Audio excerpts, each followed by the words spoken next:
पद्मश्री गोपीनाथ स्वाई को साक्षात करी स्वास्थ्यावस्था पचारि बुझिले वाणिज्य परिवहन खनि और इस्पात मंत्री विभूतिभूषण जेना।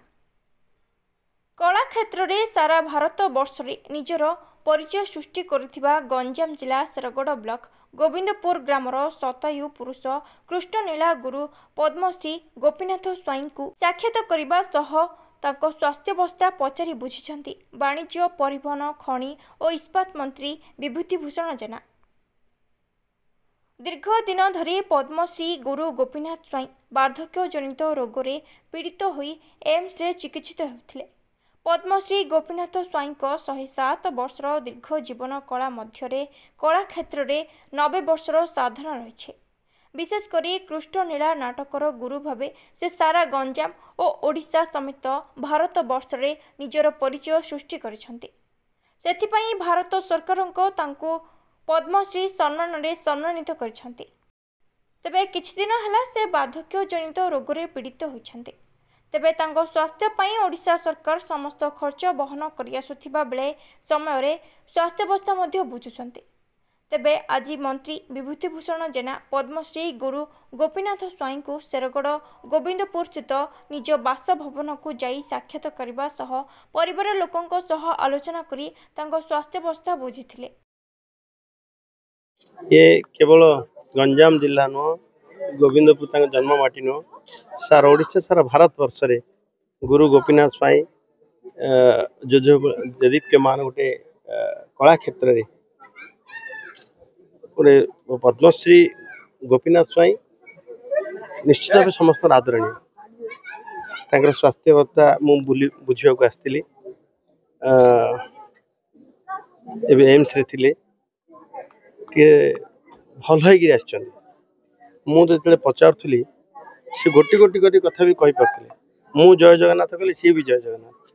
हरे कृष्ण कृष्ण कृष्ण हरे आराम से गाई भी पारे। 107 वर्ष 90 वर्षर साधना जीवदशा भितर दीर्घ समय 90 वर्षर साधना एवं कला क्षेत्र से कृष्णलीला को एभलिया गोटे जगह को नहीं जाइए सबू जगह गाँ गाँव में विशेषकर गंजाम रे आदृत लाभ करते। तो भारत सरकार पद्मश्री उपाधि भूषित करते गत वर्ष 107 वर्षर वार्धक्य गाँ एवं आम माटीर आम गंजाम माटीर जो बड़ी श्रद्धा प्रति अच्छी ये सब तो निश्चित भाव अभुला रमें आशा कर भगवान डाकुचु जमी से बसी था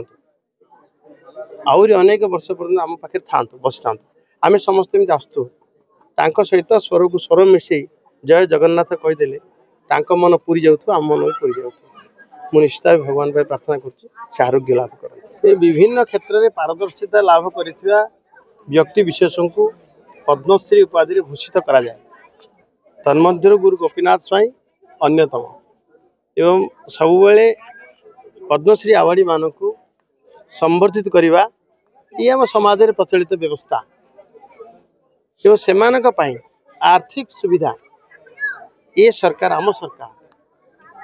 मोहन माझी को सरकार एवं माननीय प्रधानमंत्री नरेंद्र मोदी को सरकार 30,000 टंका पद्मश्री अवार्डी मान को पेंशन सुविधा देले एवं समस्त जमीक गुरु गोपीनाथ स्वाई समस्त स्वास्थ्य अवस्था में सरकार आम तो बुझुलु एवं चिकित्सा खर्च संपूर्ण भाव सरकार भी बहन कर जो एम्स रे भी ट्रिटमेंट होते से गत किछ दिन तले आर्थिक व्यवस्था संपूर्ण भाव सरकार बुझी एभली अर्जुन अवार्डी मान को सबुबले ए समाज से व्यक्ति समस्त आदरणीय व्यक्ति और समस्ते भल पाइबे समस्त से भल पाती अर्जुन अवार्डी मान को सरकार सबुबले भल पाती सबु सुविधा समस्त सबु कथा सरकार बुझाती।